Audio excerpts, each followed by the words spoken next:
Hey, it's Tigman. Time for this week's edition of the Metal Box, our weekly discussion on all things hard rock and heavy metal.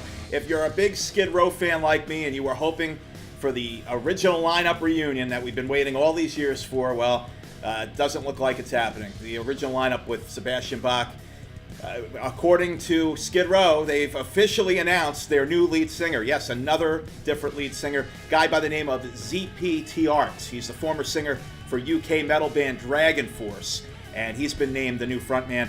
He's served the band as special guest vocalist on tour for this past year. The announcement was made by the band's bassist Rachel Bolan while the band was on tour at a show in Nova Scotia, Canada, just recently. ZP made his debut with the band back in February of 2016 at Mohegan Sun in Connecticut after replacing TNT singer Tony Harnell, who had fronted Skid Row for a short time. Skid Row, formed back in Toms River, New Jersey back in 1986, had huge success in the late 80s and early 90s. Their first album went multi-platinum.